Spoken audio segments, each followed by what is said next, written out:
Mental health is quite possibly the biggest issue of our generation. But what if I told you I could drastically improve your mental health in 2 weeks? Wherever you are, I can drastically improve it. And no, you don't have to move mountains, relocate to the Himalayas, and become a monk. You don't even have to turn your life upside down and drastically change what you're doing. All it takes is a few simple habits, which, if you do all of them, I don't even think it'll take 30 minutes out of your day. That's all. Anyways, enough waffling. Let's get straight into it. The first thing you should do is stop touching your phone first thing in the morning. I know every single self improvement guru says that. Oh, don't touch your phone first thing in the morning. Don't touch your phone first thing in the morning. It's become a cliche. The way you start your day sets the tone for everything that follows. Think about it. When you wake up, you grab your phone, and the first thing you see, a news headline about some war that started, and now you're thinking, oh, am I gonna get affected where I am, even though you're 30,000 kilometers away or however far away you are? And now, before you've even had breakfast, your brain is stressed, you're anxious, you may be feeling like you're wasting your life, all because you scrolled for 5 minutes. There's no point of doing that to yourself when, if you just did nothing, if you just woke up and existed, you feel much more peaceful. I would say, as a rule of thumb, give yourself at least 30 minutes of peace before touching your phone when you wake up in the morning. And now, you may be thinking, oh, how can I just look at the ceiling for 30 minutes? Calm down, calm down. This is where we go into the next one. The second thing that you can do to fix your mental health is gratitude journal. And now, this isn't just some cliche be grateful advice. What I want you to do is to write down 5 new things each day that you're grateful for. See, when you tell people to journal about things they're grateful for, every day they're going to say, I'm happy I have a roof over my head. I'm happy I have this. I'm happy I have that. And they keep on using the same things. No, I want you to find 5 new things every day. There's nothing too small, there's nothing too big. Because what this does is you go about your day thinking subconsciously that tomorrow I'm going to have to write 5 new things that I'm grateful for. So you train your brain to be constantly looking for new things that you're grateful for. Silly things like I'm grateful for the coffee I had this morning.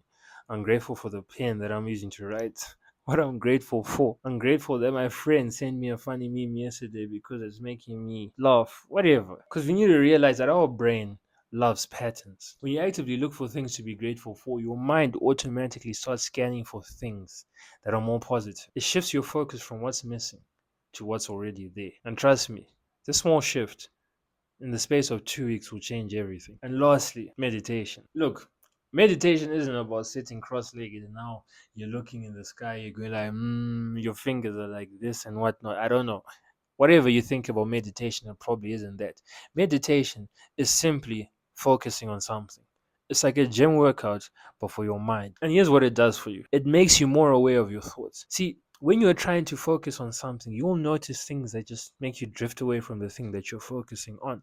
So let's say you're trying to focus on your breath. Like that's what I would recommend. Trying to focus on your breath. Let's say you're trying to focus on your breath. Then you get this random thought. See, there's thunder. You get this random thought. Why is my head this shape? I don't like the shape of my head.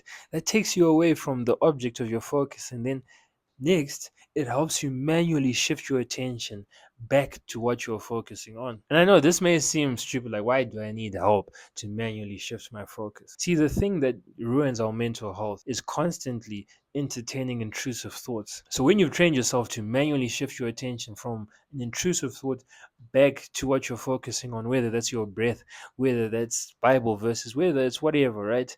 When the time comes when you start overthinking, you will be able to shift your focus from that which you're overthinking about into what is actually happening, and you'll be able to stop that spiral of what ifs. That's it. 3 habits, no gimmicks, no fluff, just results.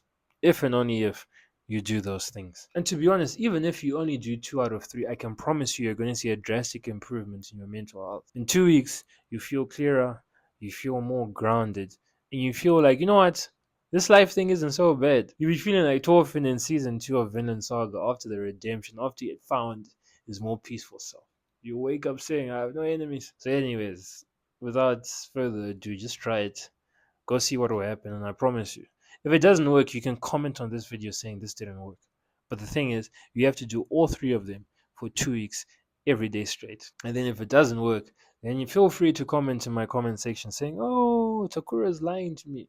If not, comment and say how much it's helped. Anyways, go improve your mental health.